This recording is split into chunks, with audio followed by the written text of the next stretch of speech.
будет в норме. 746 миллиметров ртутного столба. Филипп Клейменов, говорит Москва. Внимание! Говорит Москва. 94,8 FM. Имена поверх времен. Актуальные факты истории и комментарии к ним. События сегодняшней жизни глазами наших соотечественников с самых разных точек зрения. Подробности происходящего вокруг нас в звуках и голосах участников. Каждую субботу после 15 часов. Авторская программа Леонида Поребруса Имена поверх времен. Программа предназначена для лиц старше 16 лет. У родителей школьников вопросов больше, чем ответов. Помочь разобраться в их проблемах берутся эксперты онлайн-издания об образовании «Мел». Радиошкола «Большой разговор». Радио «Говорит Москва» вызывает родителей каждое воскресенье после 13 часов. Программа предназначена для лиц старше 16 лет. Я направляю режим больных к их выгоде сообразно с моими силами и моим разумением, воздерживаясь от причинения всякого вреда и несправедливости. В какой бы дом я ни вошел, я войду туда для пользы больного, будучи далек от всякого намеренного, неправедного и пагубного. Я врач. Программа о том, что помогает и что препятствует развитию здравоохранения в России и мире. О том, как жить, чтобы никогда не болеть. Каждую субботу после 12 часов. Врачи и пациенты. Программа предназначена для лиц старше 16 лет. Музыка развивается по своим законам. Песне недостаточно быть хорошей, чтобы стать хитом. Что определяет успех? Как обрести популярность и возглавить чарт? Секреты известных и только начинающих свой путь артистов. По субботам после 5 вечера. Живые выступления, новинки, интервью. В программе Георгия Осипова «Формула музыки». Программа предназначена для лиц старше 16 лет. Слушать. Думать. Знать. Говорит Москва. 94,8 FM. Я направляю режим больных к их выгоде сообразно с моими силами и моим разумением, воздерживаясь от причинения всякого вреда и несправедливости. В какой бы дом я ни вошел, я войду туда для пользы больного, будучи далек от всякого намеренного, неправедного и пагубного. Я врач. Программа о том, что помогает и что препятствует развитию здравоохранения в России и мире. О том, как жить, чтобы никогда не болеть.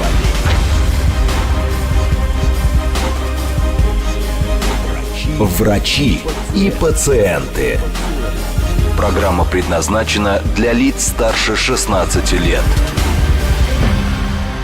Это программа «Врачи и пациенты», в студии Наталья Троицкая. Здравствуйте. Сегодня мы живем в мире, где возраст больше не звучит как приговор, где 50 – это новые 35, а 70 – все чаще время для новых проектов и каких-то смелых решений. Но вместе с этим приходит другой, более важный вопрос, а можно ли жить не только дольше, но и качественней?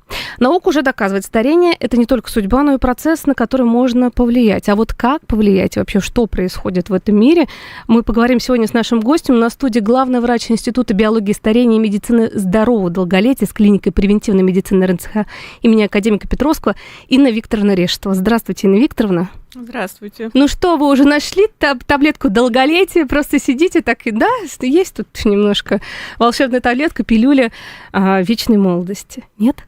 Мы ее ищем. Так. Да. Какие-то подходы мы уже знаем и применяем, но наука — это такая отрасль, да, где все время что-то ищем. Поэтому, безусловно, мы в процессе, но большие достижения уже в этом направлении есть. А сегодня будем об этом говорить. Вот сегодня все чаще звучит термин «медицина здорового долголетия». Что это за медицина? Вот мы перед эфиром поговорили, институту 5 лет уже, да? Да, клиники больше, этим да. занимаются. Больше. А про это только вот сейчас у нас вот на самом деле активный разговор. Может быть, конечно, благодаря блогингу, СМИ, все везде. Вот, мы найдем скоро ту волшебную пилюлю, какие есть препараты, которые тормозят старение и так далее. Там мифов столько, боже мой. Ну, вообще, мне хотелось бы немножко рассказать, что такое медицина здорового долголетия. Это медицина, направленная на замедление возрастных изменений в организме. Да, и вообще долголетие, оно состоит из двух частей. Первая часть – это как долго вы живете, а вторая часть направления – это как хорошо вы живете этот период. Поэтому медицина здорового долголетия, она как раз и направлена на продление активной здоровой жизни. Вот мы, знаете, поговорим про 100, 120, 150 лет. Вот мы не так давно про болезнь Паркинсона в эфире говорили в прошлые выходные, и как раз замечательный невролог, профессор сказал, вы знаете, конечно, мы можем дожить до этих... Вот это сейчас задача стоит, да, чтобы дожить до 100-120 лет. А вот как он будет? У каждого второго человека тот же Паркинсон, какая-то деменция и прочее. Мы как раз сейчас... Я понимаю, что в этом направлении и работаем, чтобы все это тормозить, и готовиться к активному долголетию, на самом деле. Да, мы как раз, медицина здорового долголетия, она и направлена на выявление даже не факторов риска и не самих заболеваний, а именно предрискового развития заболевания. То есть человек здоров, да, относительно, выглядит, по крайней мере, здоровым, но у него уже начались такие биохимические изменения, которые называются предрисками и которые через определенное количество лет приведут к факторам риска, а потом к заболеваниям, да, поэтому, банальный пример могу привести, это сахарный диабет, да, вот фактор риска, ожирение, повышенное давление, иногда там глюкоза, сахар прыгает, да, это фактор риска. И с ним, в принципе, наша профилактическая медицина и в целом наша классическая медицина, она уже хорошо и активно работает. Но что делать тем людям, у которых еще нет ожирения, да, но нет еще высоких там каких-то повышенных показателей сахара, но если мы посмотрим какие-то определенные процессы у них, мы будем видеть, что глюкоза у него в норме, инсулин у него в норме, да, но соотношение уже нарушено. То есть это называется инсулинорезистентностью, которая через какой-то период приведет к повышенному весу и впоследствии высокий риск развития сахарного диабета. Поэтому медицина здорового долголетия, она как раз и направлена на работу со здоровыми, относительно здоровыми людьми, у которых еще не выявлены заболевания, нет еще симптомов, но уже есть те первые звоночки, которые говорят о том, что скоро заболевание, возраст-ассоциированное заболевание будет развиваться. Это первое такое направление, предриски. И второе, на сегодняшний день мы уже знаем определенные механизмы старения, их уже известно, да, около 15. И самые распространенные, это там оксидативный стресс, иммунное воспаление, тоже уже активно обсуждается, изучается, поэтому наша задача выявлять активные механизмы старения и персонализированно работать по выявленному именно механизму.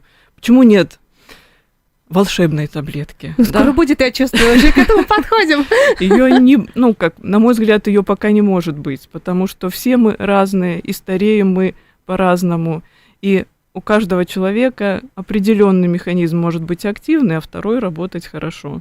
Да, поэтому и определение вот такой универсального показателя, универсальной таблетки, на мой взгляд, не будет пока. Ой, Инна Викторовна, вот правда ли, что старение начинается в 20-30 лет? И как это проявляется? Потому что, конечно, тут есть скептики, говорят, да вы что, мы как рождаемся, сразу начинаем стареть. Слушайте, мы все-таки развиваемся лет до 18-21, а потом уже, конечно, начинается этот самый период старения. Вот как раз, Наталья, вы вот даже описали немножко. Мы действительно, начиная с рождения, у нас запускаются определенные процессы, которые уже нам говорят о том, что механизм старения генетически запущен. Да, и вот есть такой механизм апоптоз, когда это запрограммированная гибель клеток. Вот она уже с рождения у нас запускает свои вот эти механизмы, да, и там накопление определенных поломок.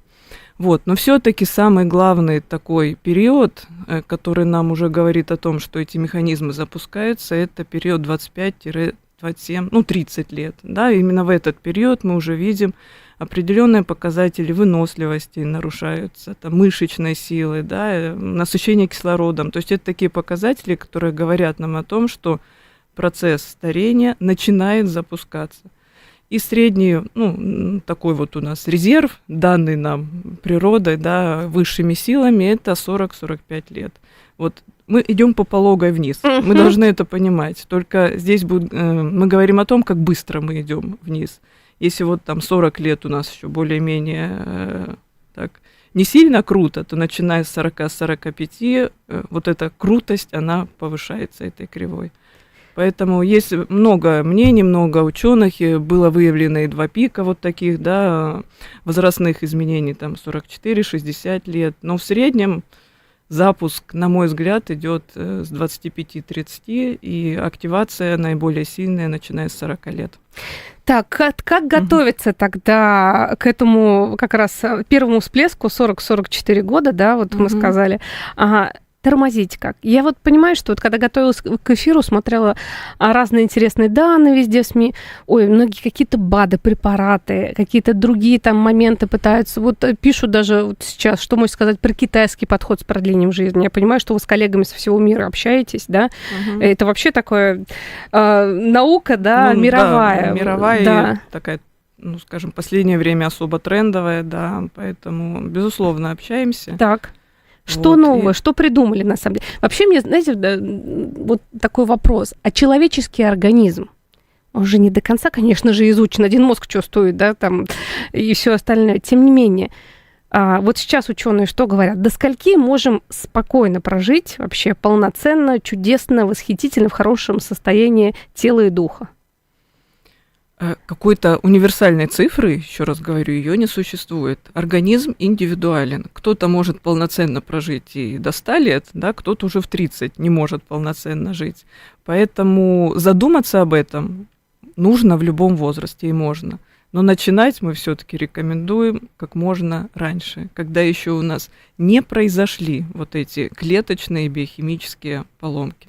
Поэтому мы приветствуем и молодежь, и мы видим большую тенденцию, да, привлечения молодежи, и институты, университеты, и они очень, на мой взгляд, более осознанные стали, да, чем мы с вами, там, поколение 80-х. Тем вот. не менее, слушайте, вот почему говорят, что зумеры более больные, к сожалению, да, более слабые, чем миллениалы, давайте уже этими цифрами, да, поколение бумеры, тем более.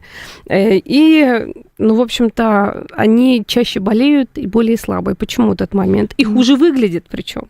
Даже вот посмотришь иногда ролики, ну да, такой есть момент. Ну, я думаю, что у них есть там определенные, скажем, они более тревожные стали, да, то есть мы видим тенденцию, они чаще стали обращаться. То, на что там наше поколение могло не обращать внимания, для них уже является таким тревожным звоночком, триггером, поэтому мы видим более частую обращаемость, но мы видим также и более, скажем так, сниженные, скажем, стрессовые вот эти все восприятия стрессовых нагрузок. Но берегут себя больше, чем берегут мы. себя больше. Вот. По поводу того, как выглядит, я бы не стала так говорить. Да, у нас разные люди приходят, и выглядят они по-разному, поэтому я не вижу такой тенденции, честно, что они хуже там по здоровью или хуже выглядят, чем поколение более старшее.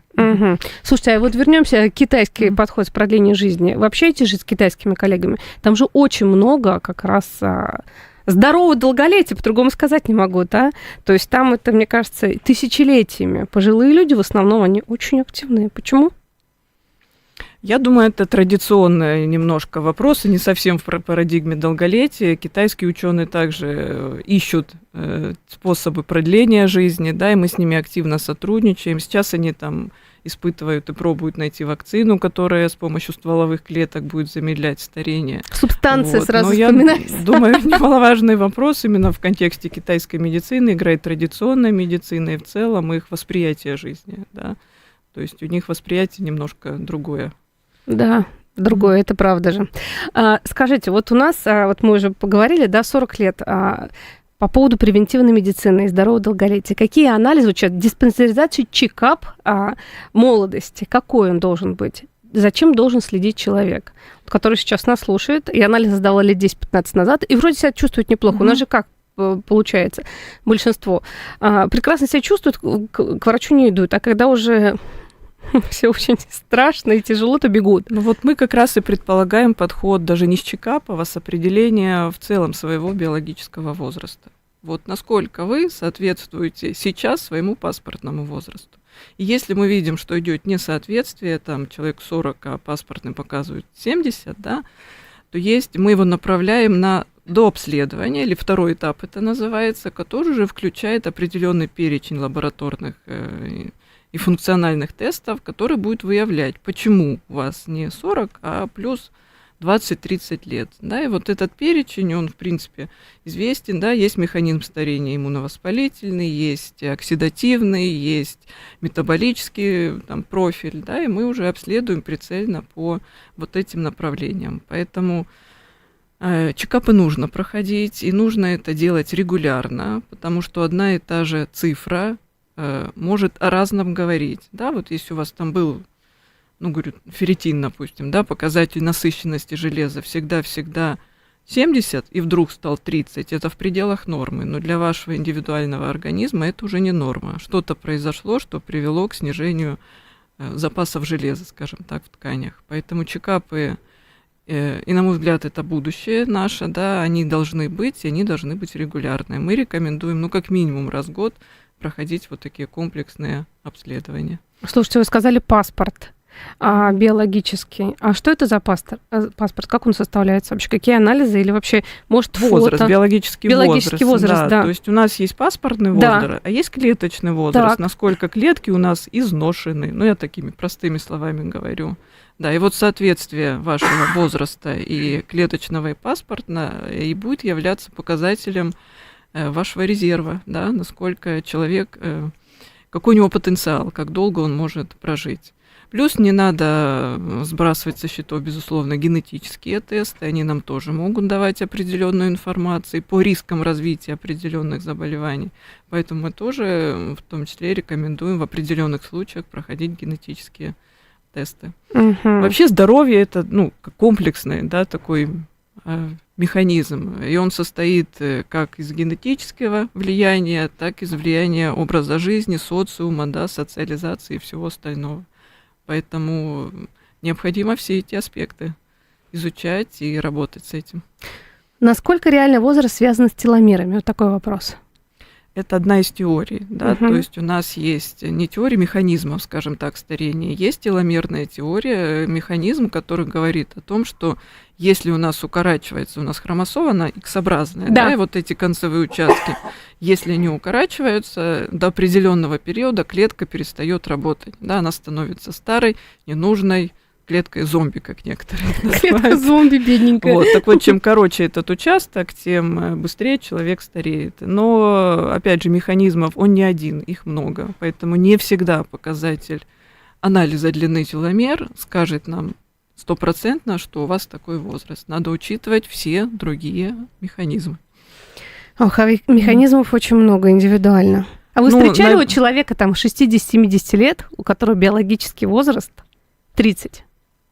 В своей практике. Минус 30 лет было. Ну, это единичное, да. Минус 20 лет чуть реже. Минус 10 лет довольно, ну, процентов 20-30 встречаем. Ну, встречаем и обратную историю, да. То есть 30-летний, а возраст... А возраст 50. А почему такое? Да.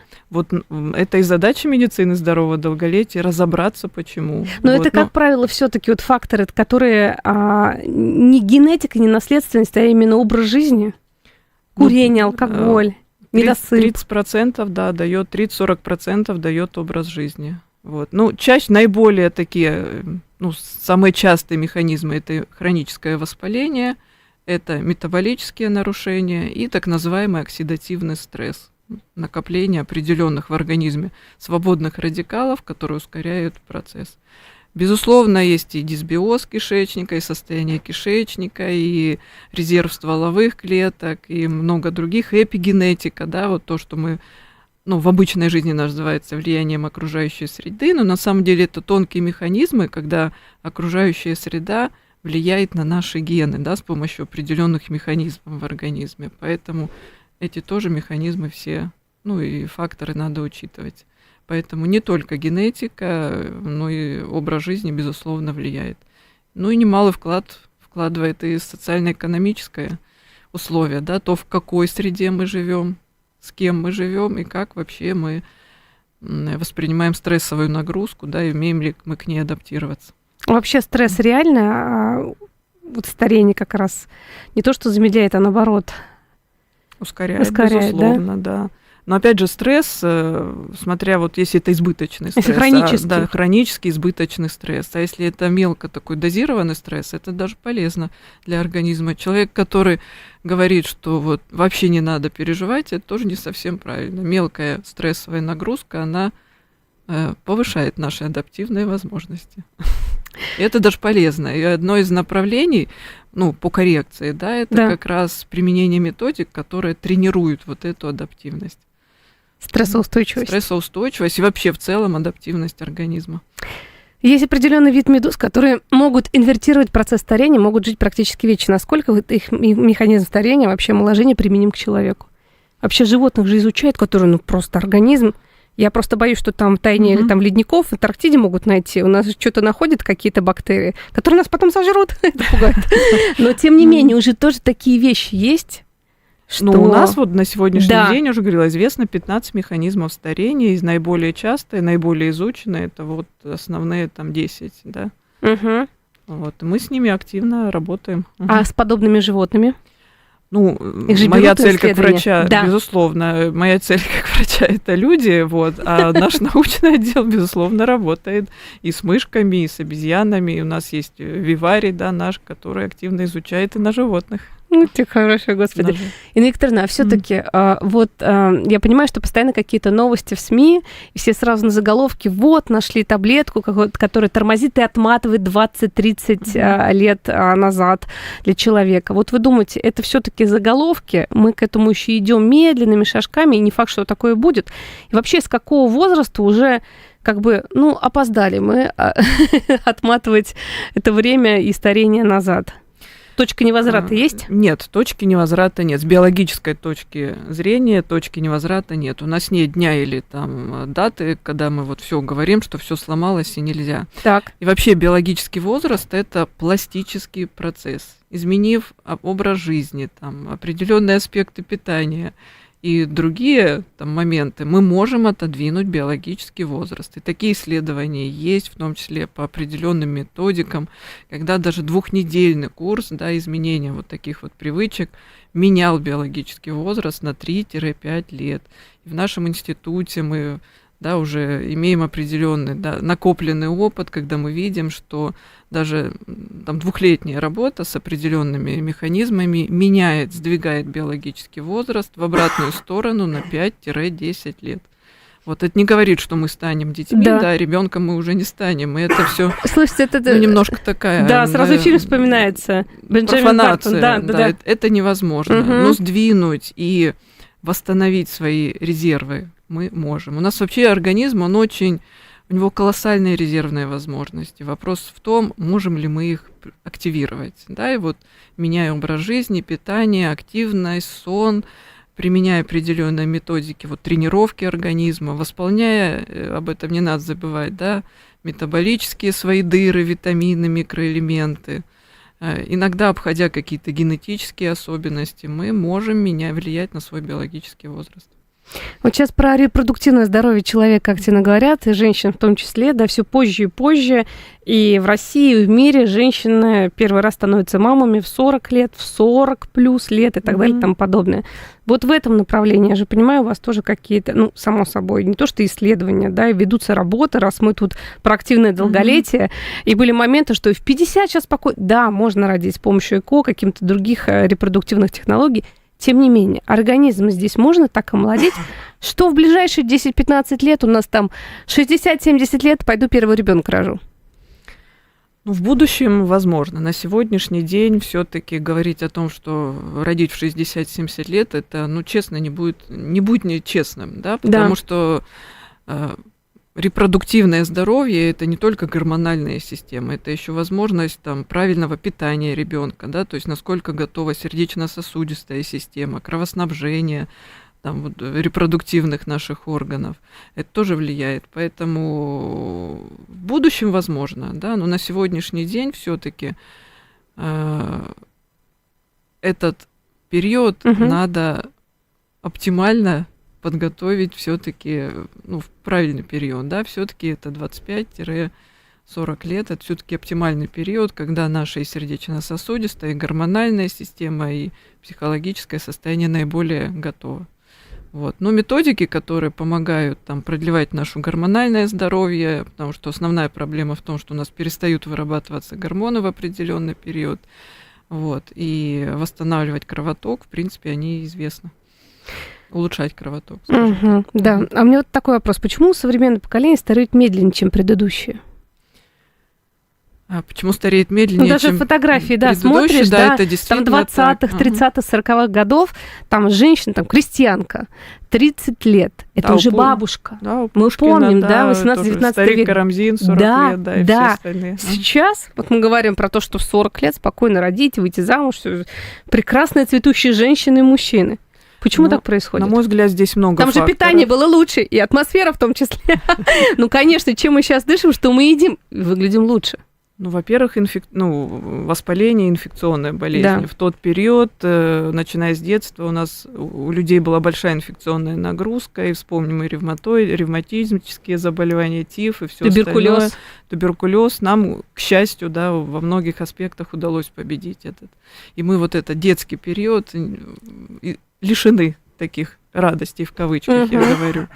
Второе, все равно качество питания, и доступность питания, и воды, и гигиенические аспекты, возможность не контактировать со многими видами инфекций, и развитие стоматологии, в том числе, потому что профилактика и гигиена зубов, постоянные очаги этих хронических инфекций важны.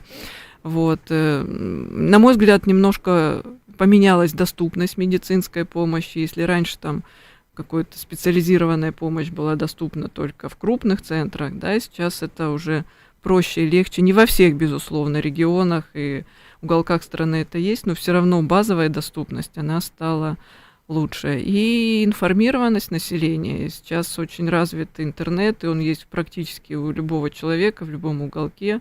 И найти информацию, где можно получить помощь, в каких-то вопросах стало проще. Поэтому эти все аспекты, на мой взгляд, они играют большую роль. Но эти же аспекты, влияют и в другую сторону. Мы стали гораздо больше подвержены стрессовым воздействиям, гиподинамии, наши предки больше и лучше двигались, и избыток фастфуда и всего остального дает обратную сторону. Поэтому мы научились бороться с инфекцией, мы научились удалять аппендицит, профилактировать инфаркты на самых ранних стадиях, когда он только не допускает развития. Но мы не научились бороться с нашими болезнями цивилизациями, так называемыми. Это хронические сердечно-сосудистые заболевания, ожирение, сахарный диабет и все такое. Поэтому люди ищут способы, и пока однозначного ответа и таблетки для того, чтобы не допустить этих заболеваний, их нет. Поняла. После новостей продолжим. Внимание, внимание! Говорит Москва. 94,8. В Москве 12 часов и 31 минута. В студии Филипп Клименов. Здравствуйте. Аэропорты Саратова и Пензы возобновили работу. Они снова принимают и выпускают самолеты, сообщили в Росавиации. Там напомнили, что ограничения вводились для обеспечения безопасности полетов. Ранее в Минобороны рассказали, что за ночь над регионами России средства ПВО сбили 258 дронов ВСУ. В Москве операторы каршеринга ввели проверку состояния водителей перед поездкой. Тестирование состоит из нескольких этапов. Например, нужно быстро расставить цифры по порядку, выбрать правильные картинки или пройти другую игру на реакцию. Как сообщил замэра по вопросам транспорта и промышленности Максим Лексутов, теперь перед арендой машины система может предложить пользователю выполнить короткий когнитивный тест. Его запускают в часы снижения внимания автомобилистов поздним вечером, ночью или ранним утром. Генсек НАТО назвал ядерный зонтик США гарантом безопасности в Европе. Такая ситуация сохранится в будущем, считает Марк Рютте. В интервью газете Welt am Sonntag он также выразил мнение, что ядерный арсенал Франции и Великобритании тоже обладает сдерживающим эффектом и вносит вклад в общую безопасность Альянса. 2 марта Эммануэль Макрон заявил, что 8 европейских государств изъявили желание сотрудничать с Парижем в области совместного ядерного сдерживания. В Турции планируют выпустить сим-карты для детей с ограничениями контента. Они позволят также контролировать доступ к интернету. По информации газеты «Сабах», инициатива обсуждается на фоне недавних школьных нападений, где, по данным СМИ, злоумышленники активно использовали мобильные устройства и играли в видеоигры с агрессивным контентом. В материале издания также говорится, что власти обсуждают блокировку доступа к мобильным играм со сценами насилия и усиление контроля за использованием VPN-сервисов. Далее о валюте и погоде. Курс юаня на выходные: понедельник 11 рублей 15 копеек, доллар 76 рублей 5 копеек, евро 89 рублей 63 копейки. В Москве в эти минуты плюс 9, завтра ожидается облачная погода, местами мокрый снег, и до плюс 5 атмосферное давление будет выше нормы 748 миллиметров ртутного столба. Филипп Клейменов, говорит Москва. Говорит Москва. 94,8. Реклама. Московская медицина при поддержке Департамента культуры города впервые в России открывает выставку современного искусства «Вместе» в пространстве нового комплекса больницы номер 62 в Сколково. С 17 апреля по 17 мая приходите и почувствуйте силу искусства, которое отражает важность поддержки. Трансфер от станции МЦД Сколково и метро Киевская. Подробнее на сайте вместе-москва.ру. Категория 0+. Наставники помогают сохранить традиции и передать профессиональные знания новым поколениям.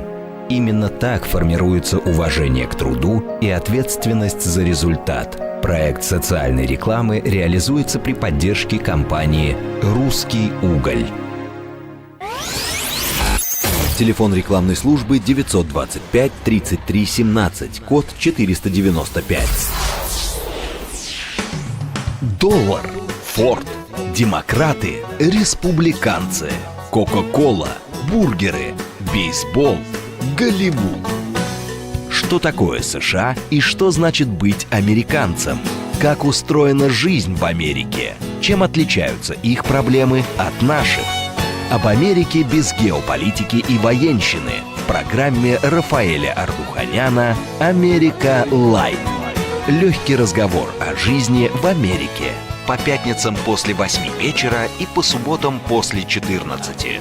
«Америка Лайт». Программа предназначена для лиц старше 16 лет. Птицы – это динозавры. В центре нашей галактики располагается огромная черная дыра, а ядерную реакцию можно провести в домашних условиях.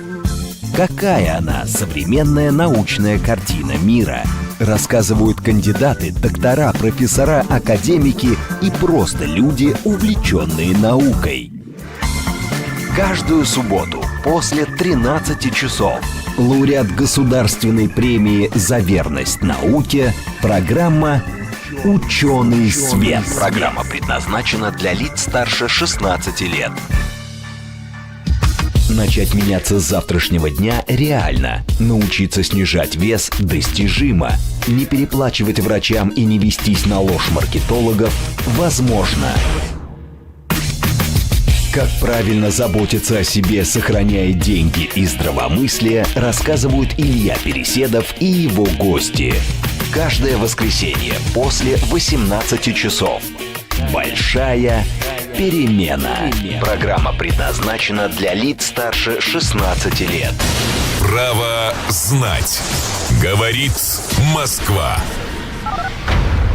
Я направляю режим больных к их выгоде сообразно с моими силами и моим разумением, воздерживаясь от причинения всякого вреда и несправедливости. В какой бы дом я ни вошел, я войду туда для пользы больного, будучи далек от всякого намеренного, неправедного и пагубного.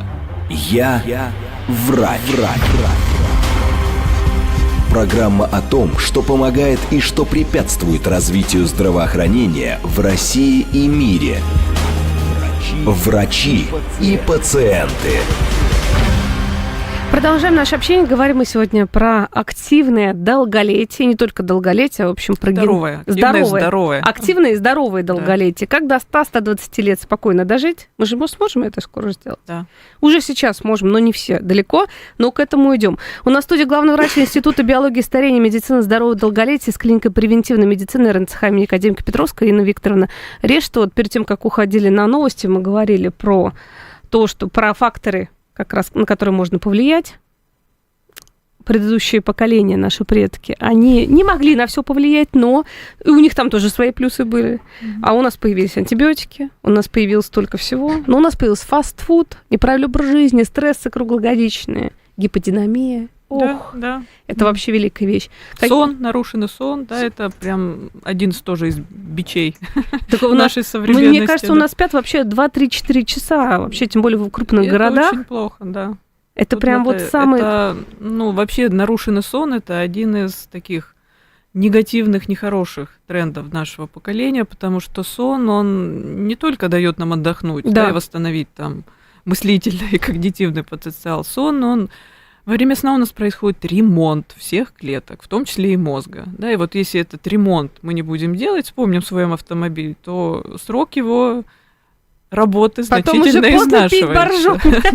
И все остальное. Поэтому сон важный аспект, он нормализует работу иммунной системы. Люди, которые мало спят, они чаще болеют, они тяжелее болеют. Да? И почему там те же ковидные, вот постковидные изменения, на что влиял, это на сон прежде всего. Сон – это наш мощнее... Есть такой гормон мелатонин, гормон сна. Мы про него, наверное, уже много знаем, и свою... Какой-то период это был так даже тренд такой, да, и у нас, и в других странах мелатонин пили, втирали, и сейчас некоторые продолжают. Даже втирали? Да, втирая его гормоном молодости, спреи там специальные были, и есть они, да, которые используются. Потому что мелатонин – это действительно гормон молодости. И это мощнейший антиоксидант, даже выше, чем там известные кверцетин и все остальные. Вот. Но он у нас не вырабатывается, если у нас будет поступать свет. Из окон, из гаджетов, из телевизора и всего остального. Поэтому, к сожалению, выработка его снизилась.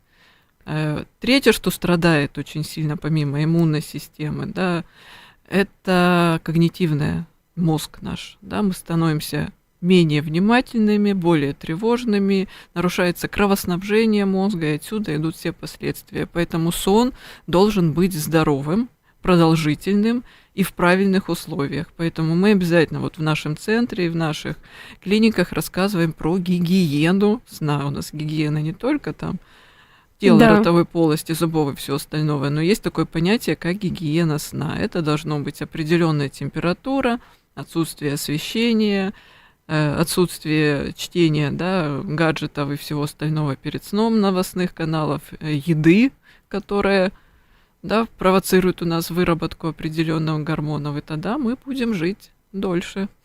А все-таки вот сомнологи говорят, что если вы высыпаетесь, есть жаворонки, совы, да, все понятно. Но если вот типа высыпаетесь, вам хватает 4, 5, 6 часов сна, 6 хотя бы минимум, да, но если вы ложитесь даже в 2 часа ночи, просыпаетесь в 8, то если так привыкли, вам хорошо, то хорошо. Вы тут поспорите, скажете, нет. Это все индивидуально, нет, не спорим. В 11 надо спать, 23:00 вы уже должны видеть первый сон, первую фазу. Это все индивидуально. Все зависит от того еще, как вы спите, насколько глубоко, насколько у вас активированы определенные фазы сна. Да? Поэтому сказать, что вот строго 7 часов, ни минутой больше, меньше, это неправильно. Кто-то действительно за 5-6 часов успевает пройти вот эти все правильные фазы. Кто-то и 10 часов спит и чувствует себя невыспавшимся, разбитым. Поэтому для этого есть специальные трекинги сна, есть определенные устройства, да, носимые или там, которые рядом с кроватью стоят, которые могут отследить эти фазы сна. Для этого есть специалисты, которые этим занимаются, да, там специальная диагностика, полисомнография или компьютерная сомнография, которая поможет вам индивидуально определить, что вам непосредственно подходит. Вот. Однозначного ответа здесь нет. Да? Но в большинстве случаев, большей части населения, все-таки 7-8 часов это считается периодом здорового сна. И хронология, вот вы говорите, там в 2 часа или в час, это тоже все равно в большинстве случаев, у большинства людей надо учитывать, потому что у нас определенные гормоны вырабатываются и активируются в определенное время. Да, если мы пропустим... У всех?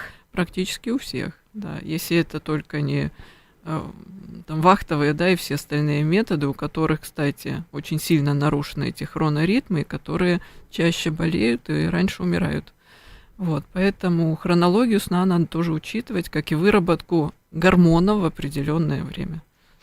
Вот так вот, Инна Викторовна, скажите, пожалуйста, насколько сильна генетика вообще вот по определению продолжительности жизни? Вот если в процентном соотношении.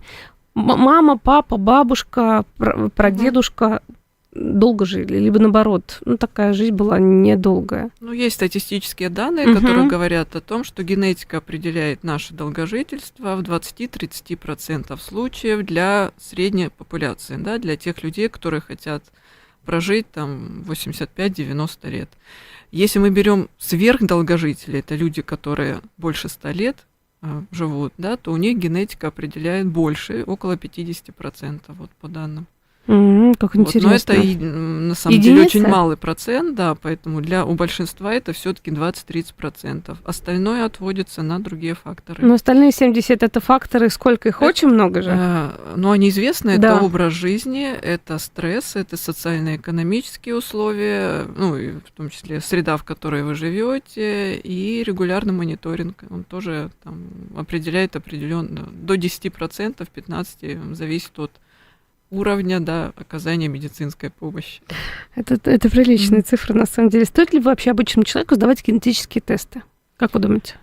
Генетические тесты стоит сдавать, вернее, для определения наследственных заболеваний, если у вас, да, бабушка, дедушка там имеет онкологию, там болезнь Альцгеймера, то есть есть определенный перечень наследственных заболеваний, который надо определять, если у вас в роду они есть. Генетический тест, на мой взгляд, стоит все-таки проходить, если планируется беременность. Это помогает предотвратить определенные нехорошие влияния. И генетический тест стоит проходить определенным людям при подборе лекарственной терапии. Да? То есть у нас сформирован уже центр, да, генетический, поэтому мы понимаем, что мы можем подобрать дозировку, да, и препарат в зависимости от генетических особенностей. Поэтому знать свои предриски, в том числе генетические, на мой взгляд, нужно. Другой вопрос, что сейчас коммерческие вот эти генетические тесты, они не всегда точны, и они не всегда правильно интерпретируют. То есть это больше развлечение получается? Это не развлечение, просто интерпретация должна быть в руках профессионалов, да, а не блогеров и всех остальных. Да, этим должен заниматься профессионал.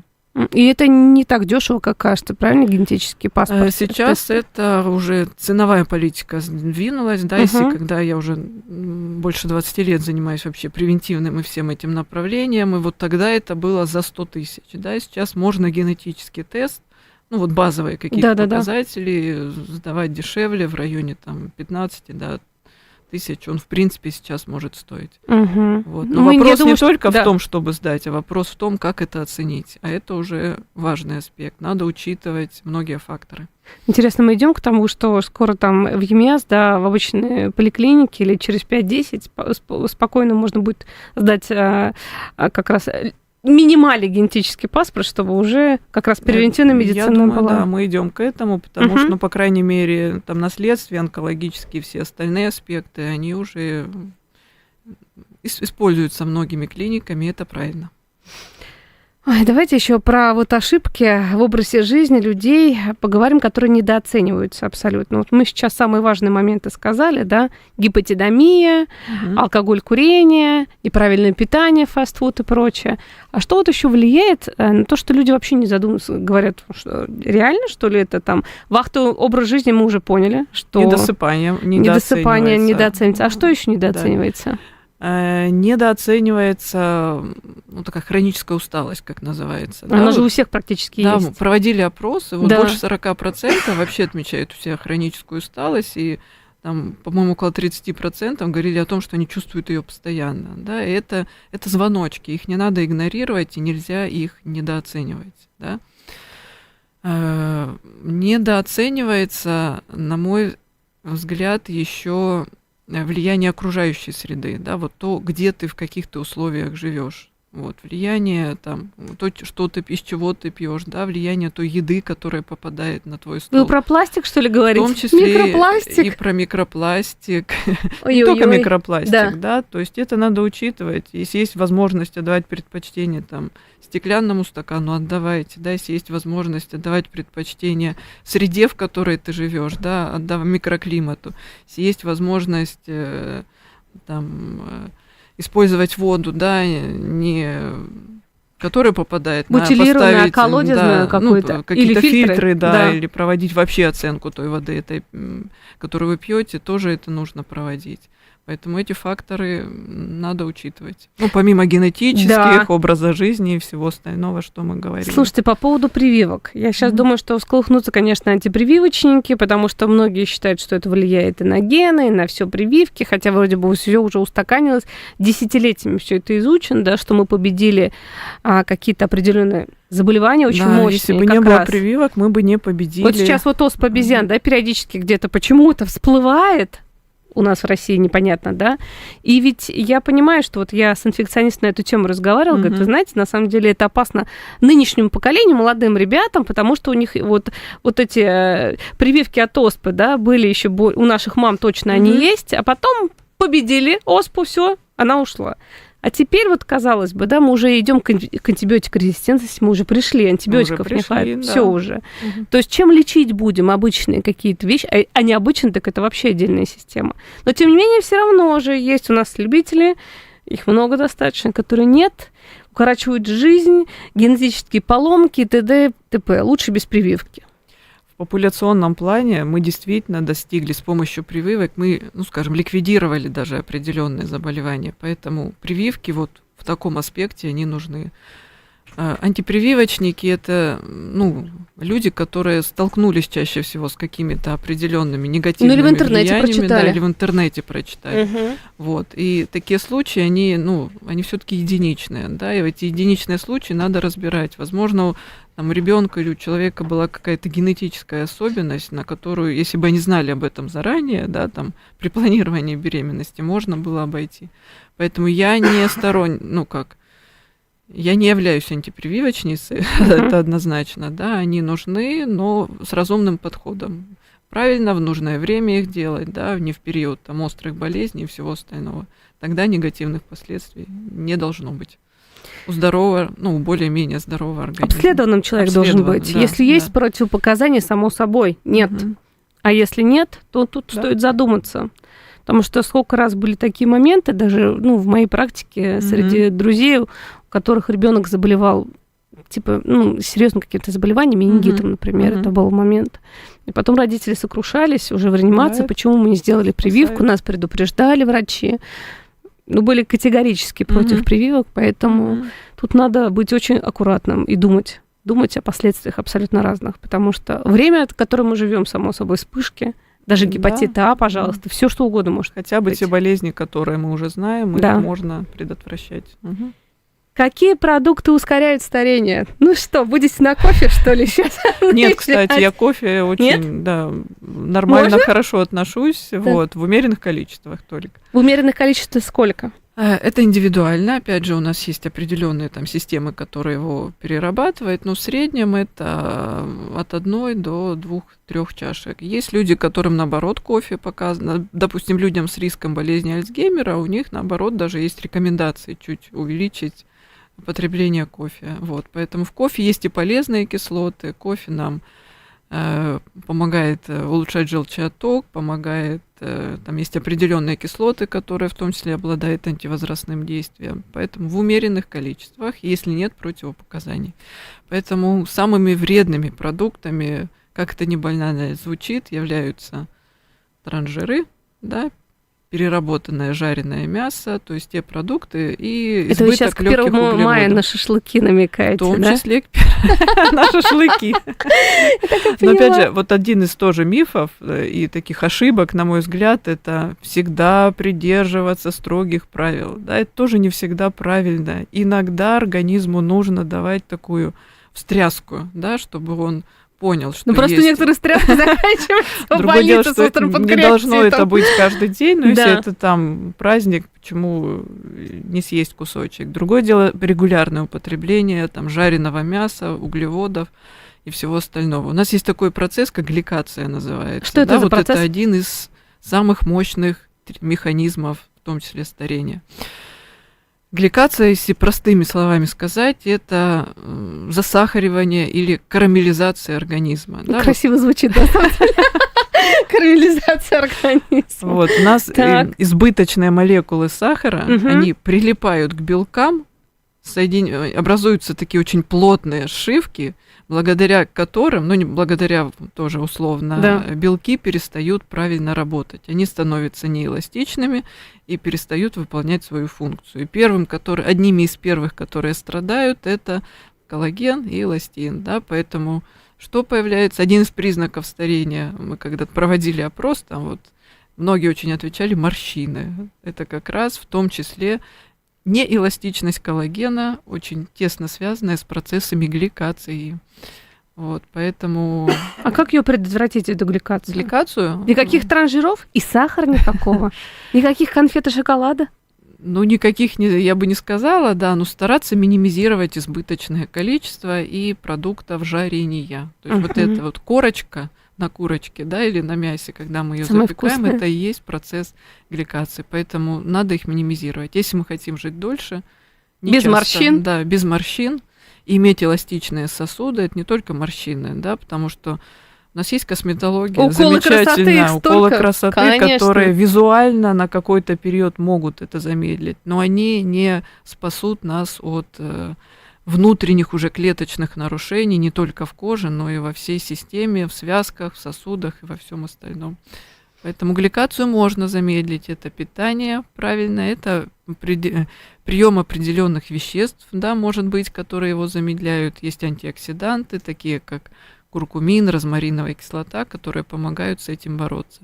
Но надо понимать, что вот этот процесс гликации, к сожалению, когда образовались плотные шивки, вот их называют конечные продукты гликирования, он очень трудно обратим, да, в некоторых случаях он практически необратим. Вот. И как раз определения в коже, они чаще всего как раз вот, годами накапливаются в коже, определение их кожи является таким маркером очень мощным биологического возраста и, в принципе, прогноза старения.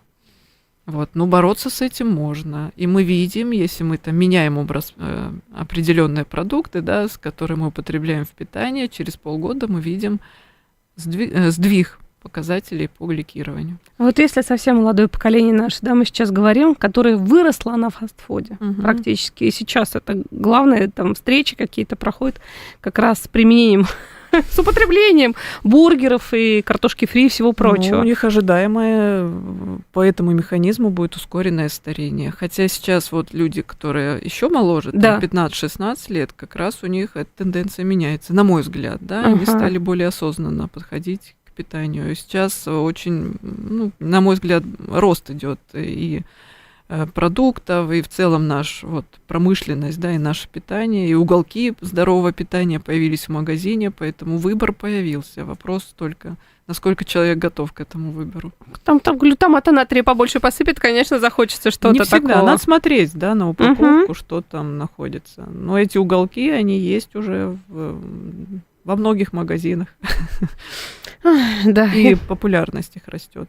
Это хорошо. Мы видим молодых людей, которые знают очень много, да, и вот такое общение, оно даже иногда очень много полезного для себя черпаешь в этих вопросах. Это да. Поэтому я бы не сказала, что молодежь сейчас, ну и по крайней мере вот в таких больших городах крупных, она нацелена на более осознанное питание и на продление активной жизни. На мой взгляд, вот почему интерес в том числе растет к этому, потому что люди хотят уже не только жить долго, они видят поколение старшее, которое уже живет там 60-70 лет, да, но видят, с какими заболеваниями они к этому доходят. Да. И молодежь, она уже нацелена на то, чтобы дольше жить активно. Плюс в целом тенденция старения населения, она во всем мире есть, да, и вот этот интерес к этой теме, на мой взгляд, в том числе обусловлен стареющим населением, потому что это нагрузка на экономику, И предотвращать всегда легче, чем лечить. И дешевле, чем лечить. Конечно. А слушайте, можете какую-то диету долголетия нам скажете, Инна Викторовна? Вот вообще слово идеально. диета не люблю в контексте долголетия. Но это не совсем правильно. Питание долголетия. Диета это для больных. То есть ограничения какие-то. Ограничения это для больных. Вообще подход к классической медицине, в превентивной медицине он разный. Классическая медицина, у нее есть лекарства, хирургия, стол номер протоколы, 5. Да, стол номер 5.